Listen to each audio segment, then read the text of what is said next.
So, Miles, thank you so much for joining us today, all the way from the other side of the world. All the way, other side of the world and inward. So yeah, we're kind of in the center Midwest, if you will, Las Vegas, Nevada. Which is a great part of the world to be in. But I think the interesting thing is that that whole idea of how we met and the fact that we're talking and everything is that virtual environment is really why we're here, right? And how it doesn't actually matter that I'm in Sydney, you're in Las Vegas.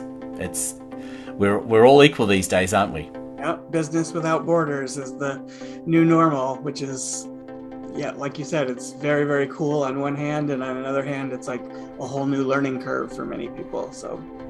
Yeah. So I guess I'd like to kick these things off by asking you to more formally introduce yourself and what you do from your perspective. What I do from my perspective. Oh, okay. So my name is 𝗵𝘃𝗵𝗺, and I have started a company called Camera Ready Crew.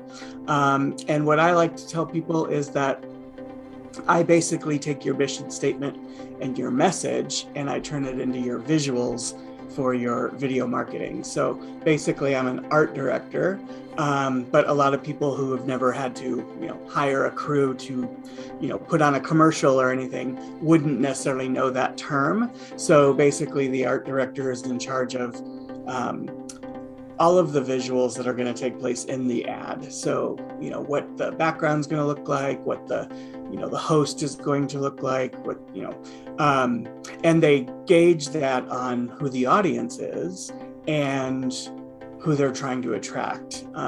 So what I have found in what I've been doing is that people don't know what they don't know they didn't know, that kind of thing. It's like they haven't put the two together yet, that every time they jump on a video, whether it's Zoom or to do a Facebook Live or to do a webinar, that they are advertising their business.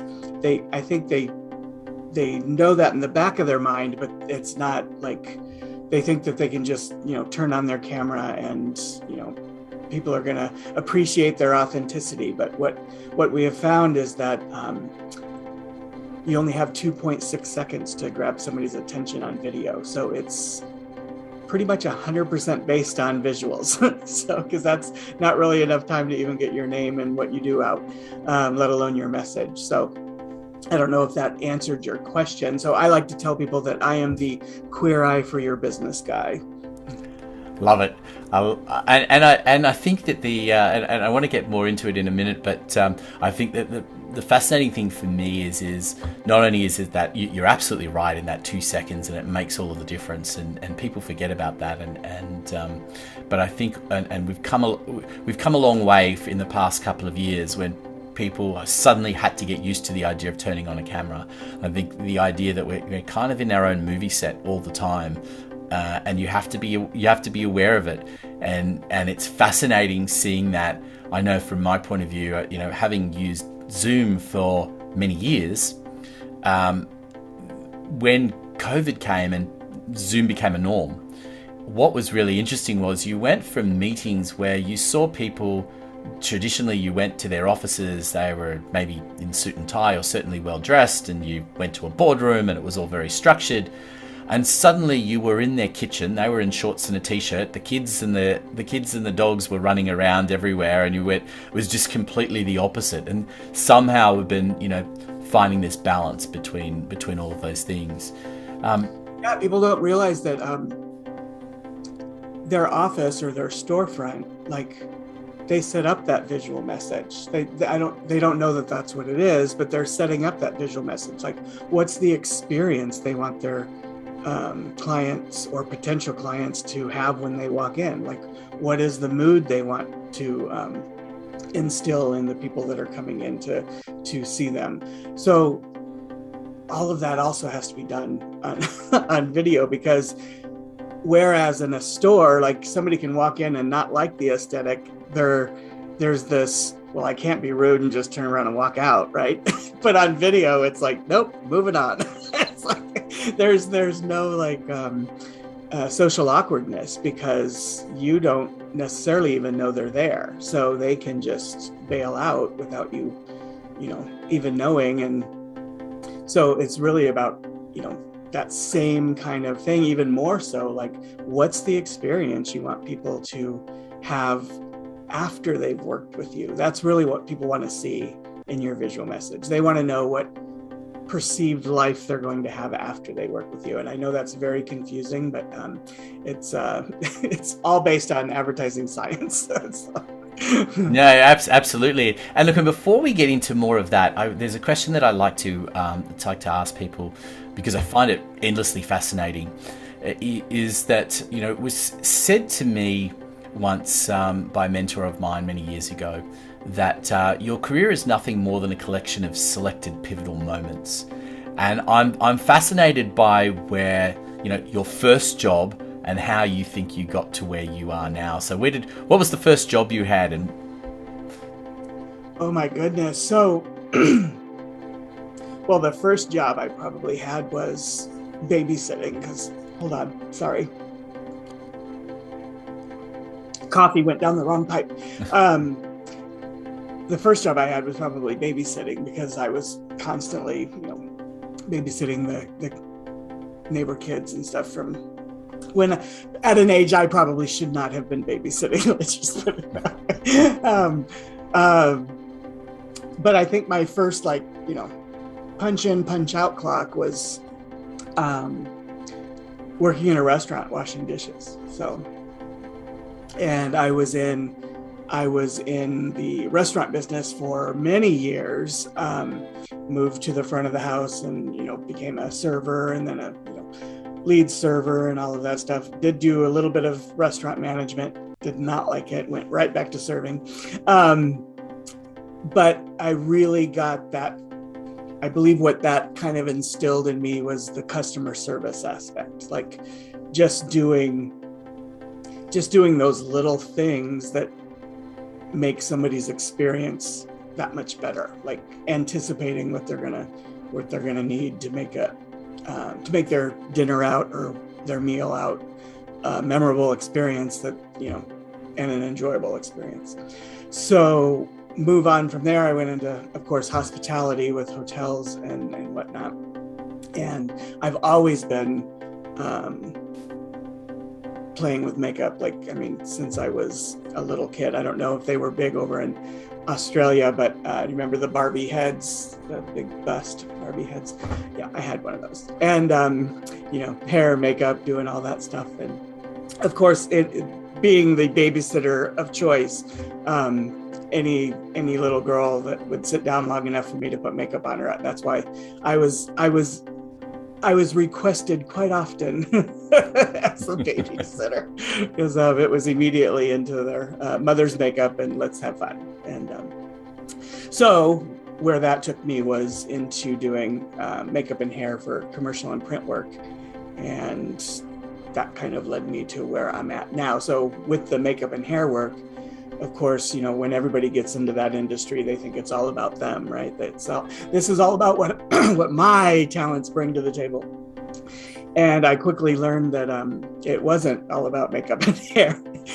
It was one of the elements that made up the whole picture. And if you have a really good makeup artist with a really bad background stylist, you have a really bad picture. And if you have a really good makeup artist and a really good background picture, but you have a horrible model, you have a really bad picture.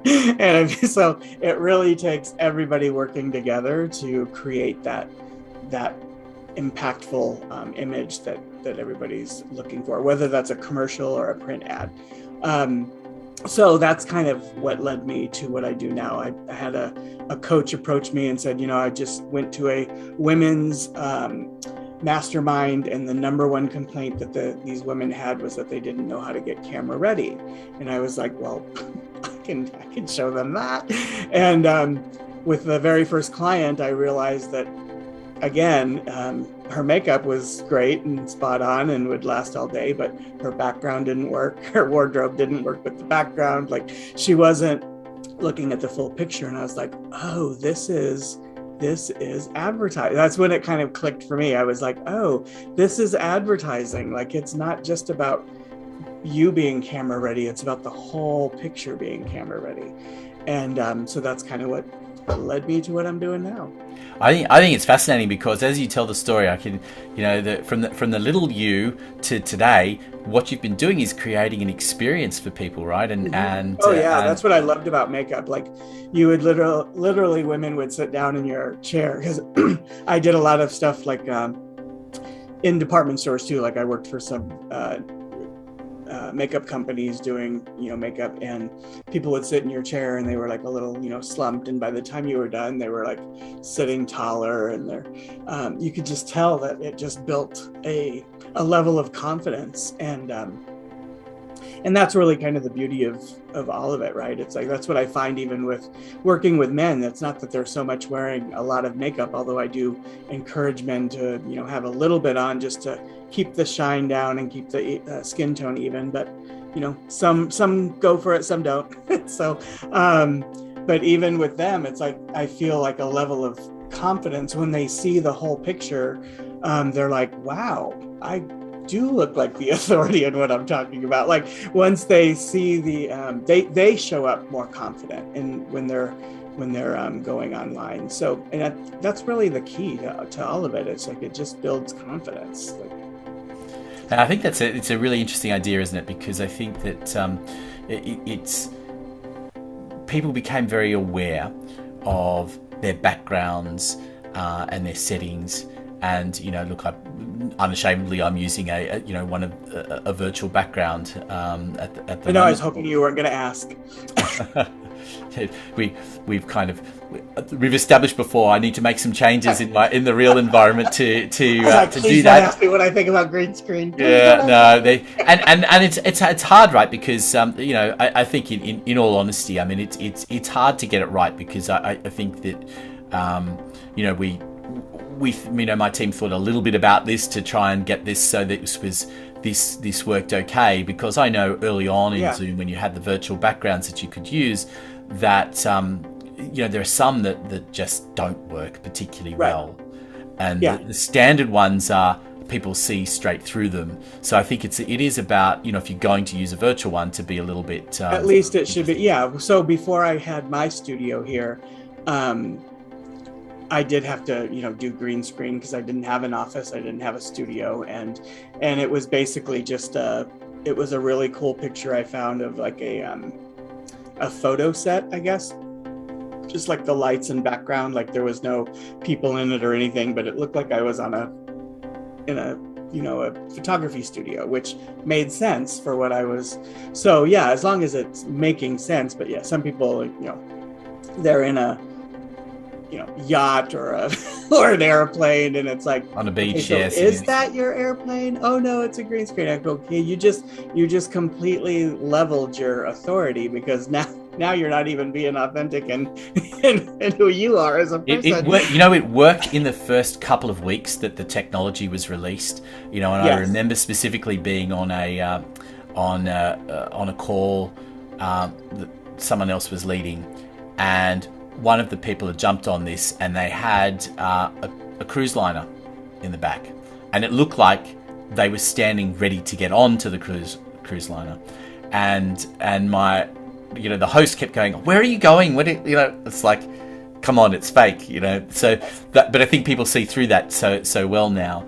And I just had that same conversation with somebody, because people do have this impression that you can just turn your video on wherever and it's going to be effective, and it might be to a certain level, but it's not going to be as effective as it could. And the person I was having this conversation with said, yeah, well, when all this started, that's how YouTube started.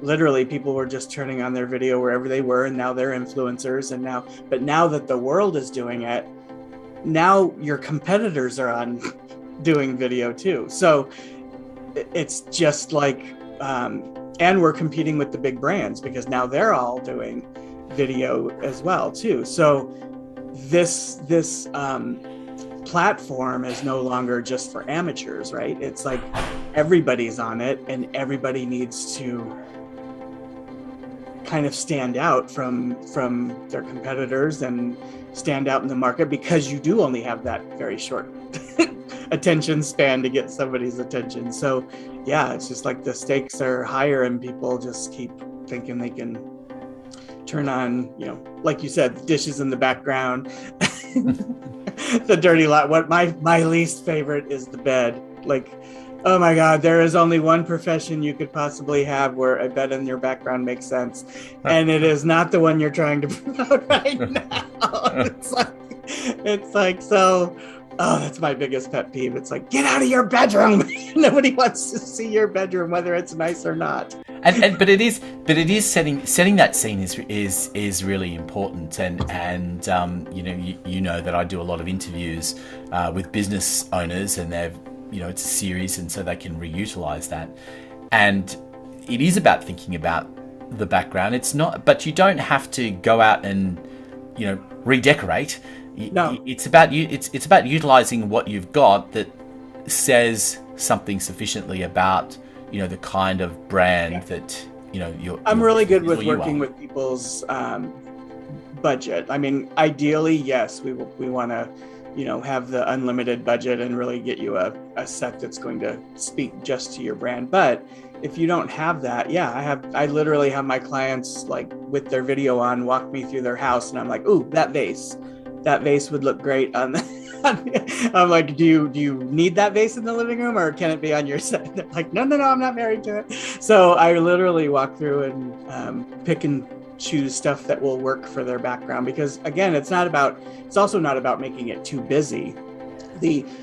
So it's funny, because I said earlier I thought that it was all about makeup and hair, and it wasn't. So it is about makeup and hair, it is about wardrobe, it is about set design, it is about all of those things, but it's about all of those things not creating attention. like you don't want people to be so hooked on what's in that background, like what is on that shelf, like what. It's a bit like when you go to a wedding, right? You don't want them to be talking about the food, because if they're talking about the food, they're not talking about the couple.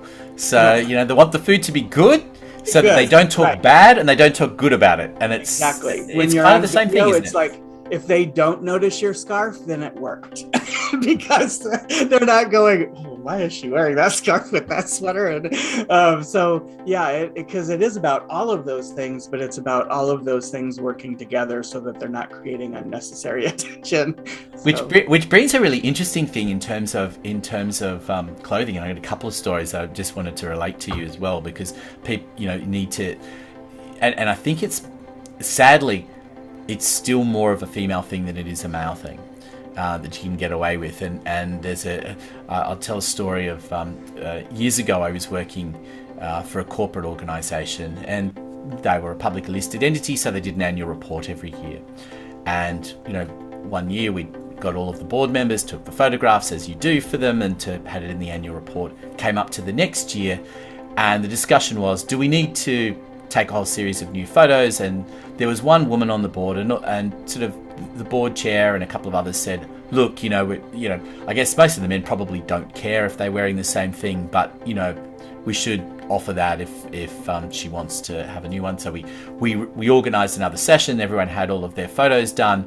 We got to the end of it, and we got back and we looked, and the woman wore exactly the same outfit as she'd worn the previous year. So the photographs were identical in the end anyway. But there's a classic story that happened in Australia a few years ago.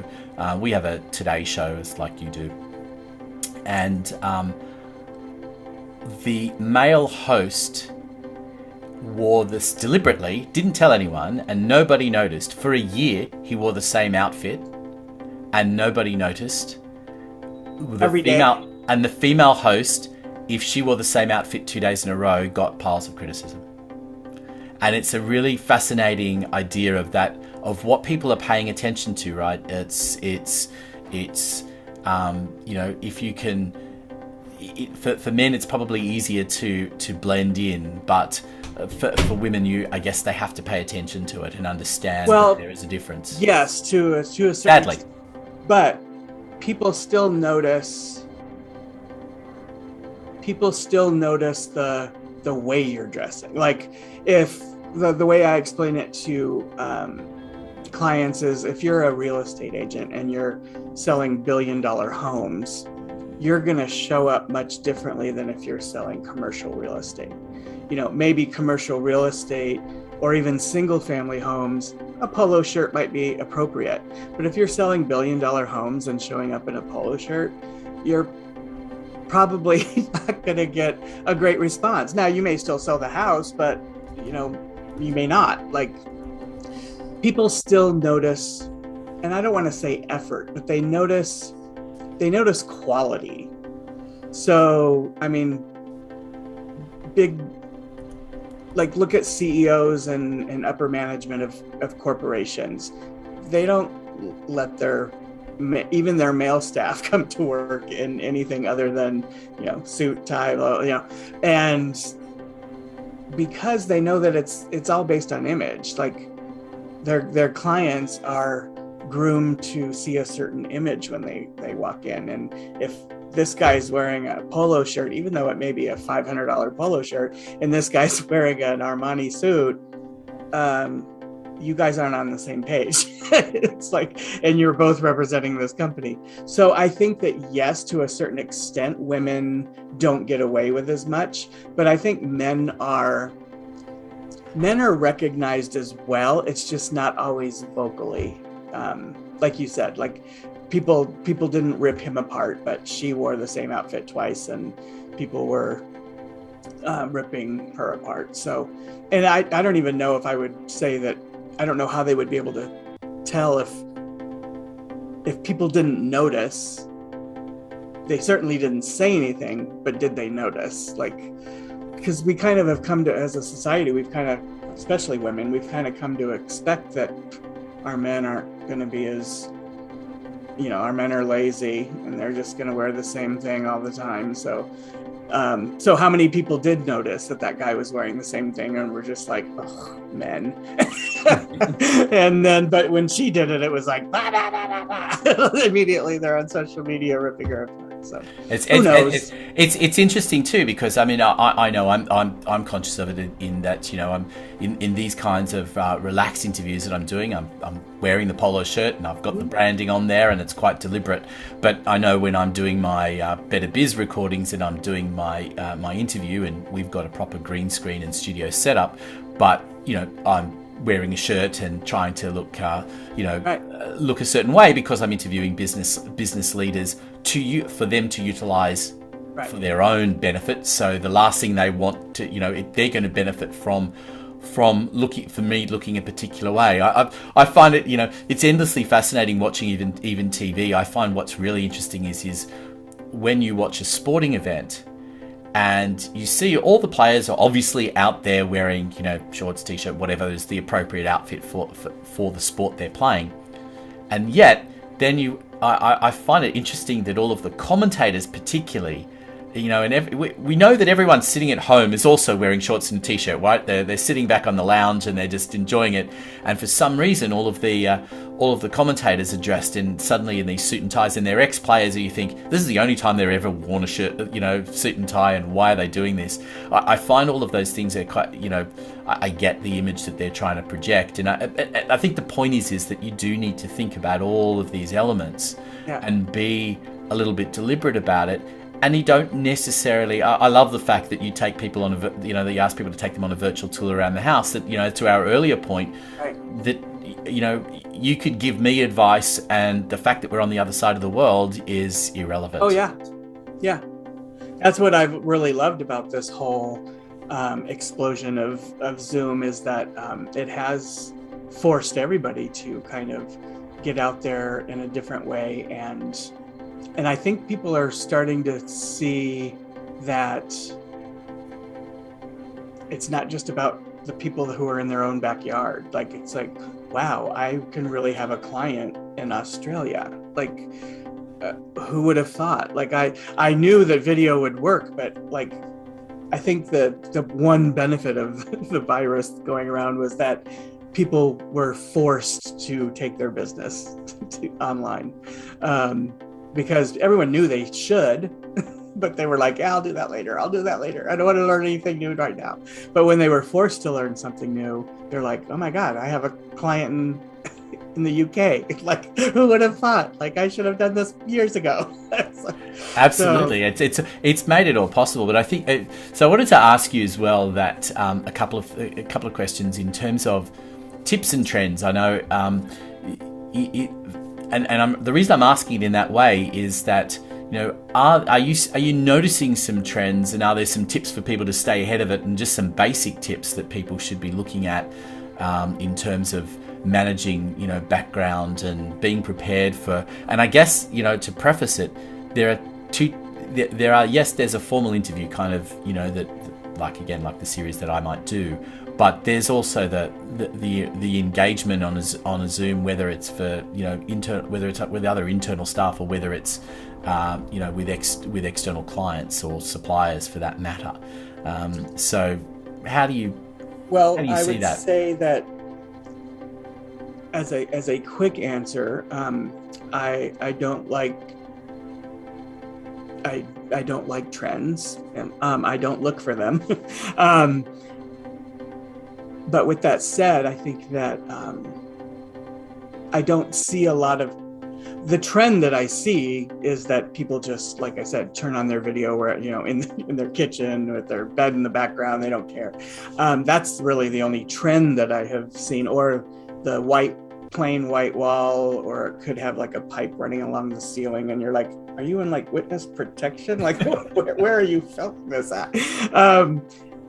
I just break you there for a second and just tell you a great story. I remember I was on a Zoom call and a little while ago, and the person who was hosting it, you know, is looking around at everyone. He's trying to be interactive with people, and he just paused for a moment because this, you know, there are these standard backgrounds that look like these amazing views and this beautiful dining room table, and it all looked spectacular.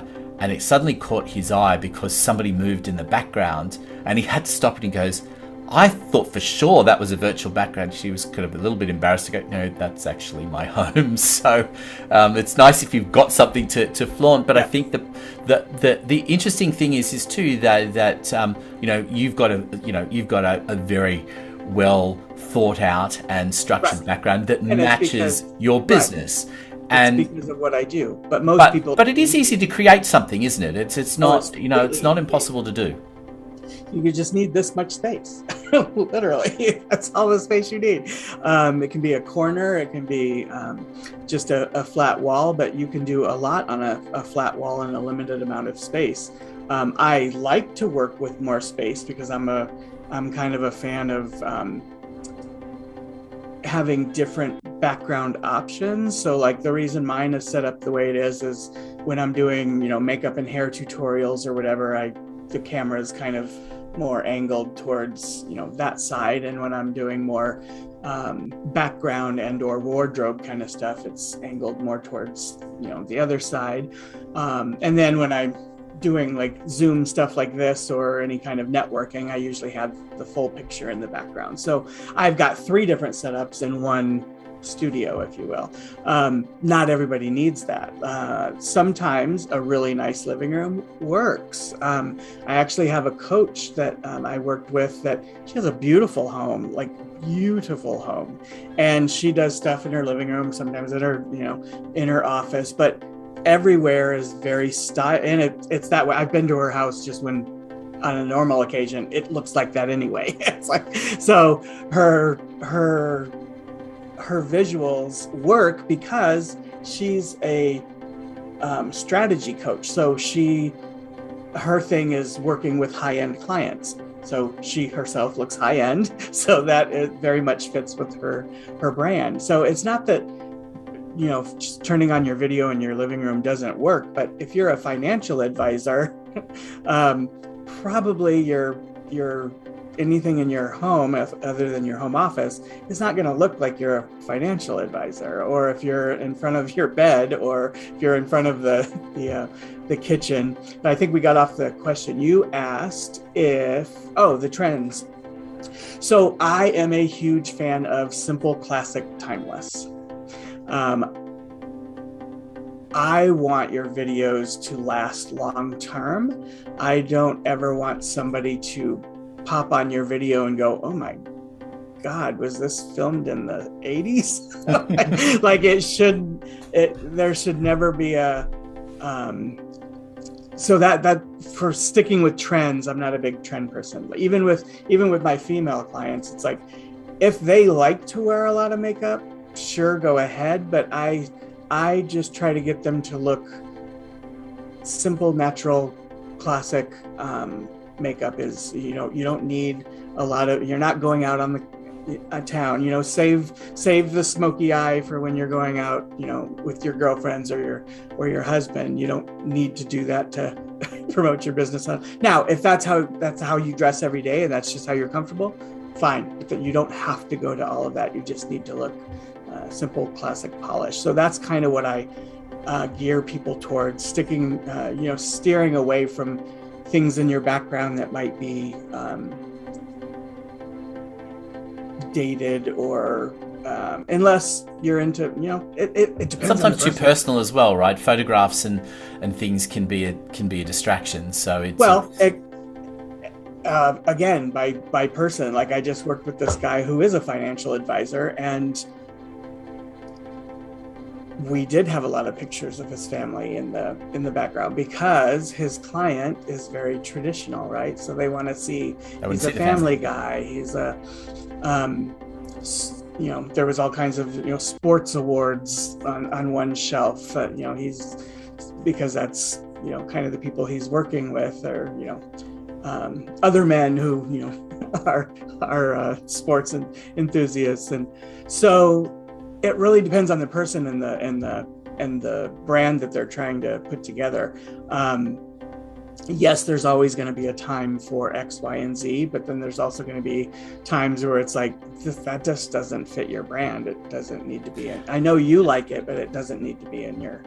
And I think the important thing to remember as well for people is that, as you made the point before, it depends on the amount of space that you want to allow for your camera. And I know, I know for, it's a story that people have heard over the years many times, and it is very true. I remember I worked in TV many years ago, and I remember, that it wasn't unusual for the news anchors to be dressed, from here up. And they're just wearing shorts and whatever on their feet, because the rest wasn't being seen. And I think that's an important point to remember as well, is that if you can find that appropriate angle that you can work with and use, you don't necessarily have to redecorate an entire room. It's just about manipulating things to make sure it works, particularly when you're on, again, depends on the nature of the calls and things you've got. And as you said, you might need a couple of different setups, but I think there's, this is stuff that everybody needs to think about, because that first impression, as we sort of started the conversation, the first impression really is just everything and says so much about it. About what you're doing. And as I said, look, even I make no excuse for the fact that at the moment I'm using the virtual screen, but it is at least a deliberate choice in the background that makes a difference. And you and I will work together on getting my actual background done right. We've talked about it a couple of times. Because that in your background would be so easy to replicate where it wasn't a green screen. Yes, it's true. So, and that's what I find oftentimes, is that people have a green screen of something that would be so easily to recreate with very little very little cost to make it happen. So yeah, it's like I show people all the time, like my lights. It's like my lights are literally they're just the clamp-on lights from like Home Depot, like that you clamp on your hood of your car. Like they're not, now the ones that I have around me are more set type lighting, but for my background, I don't have, I think that's a great thing, isn't it? It's none of this stuff necessarily has to be expensive. I know even when, and they're all attached to a curtain rod that is wrapped with a feather boa. Like, it doesn't have to be like, eventually I will probably have all the, bells and whistles, but I needed to we just moved here a little while ago, and I needed to get a studio up and running, and so it's like, use what you got, you know. Yeah, I think that's the most important thing, is to finish things up, is that it is utilizing what you've got that's accessible. You don't need to spend a fortune necessarily. You know, I know when it's one of the interesting things for me in doing the series that I'm doing is that one of the first questions I get asked is oh, do we come to a studio? And you know, to me, and first of all, the technology allows you don't need to do that, and it's endlessly cheaper to be able to do that. And I think that's the thing. There's a lot more. It's a lot more forgiving to be in your natural environment, but it's just you've got to make a little bit of an effort to make sure that it's right for the people that you're going to be talking to, and knowing that it is going to make an impression. The same as, you know, you wouldn't if you were inviting people to a physical office, you wouldn't have you know, garbage thrown all over the floor. Make a little bit of an effort. You wouldn't have them come into just a white empty white room with a pipe on the ceiling, and unless of course you were in witness protection, and then you'd be good. Whole different brand altogether. Whole different brand. I think we could probably talk for hours, but I really do appreciate the insights that you've given, and we'll share some details for you as well, so people can make contact with you directly. But I think because I have a I don't know if this is a time to do that, but I actually have a boot camp coming up, video marketing boot camp, because attracting the right clients on video shouldn't be a drag. And so there's a whole drag theme that goes with the presentation. And I'm going to be doing that on March 31st, which is a Thursday, 11 o'clock a.m. U.S. Pacific time. So I don't know. We'll have to do the math on what that means in Australian time. And I will shoot you over the link if you want to share that with any of your people. And yeah, it's going to be a lot of fun. It's like a 90-minute, pretty much the basics on why this is important. Kind of goes in probably a little deeper than what you and I did today, just on the importance of your visual message and what your audience really wants to see in your videos, from a advertising perspective. And yeah, it's going to be a good little learning experience, and I like to have fun on video, so that's why I put the drag theme in with it. I've been promoting it with my boa and glasses. Yeah. Love it. Love it. I think one thing, if people spend 90 minutes with you, it's certainly going to be an enjoyable time. They're going to learn a heap, but I think it's going to be an enjoyable time regardless. Awesome. Thank you so much for joining us, and you know, we will keep the conversation going between us as well, but yes. Anyone that wants to be in touch will definitely share your details.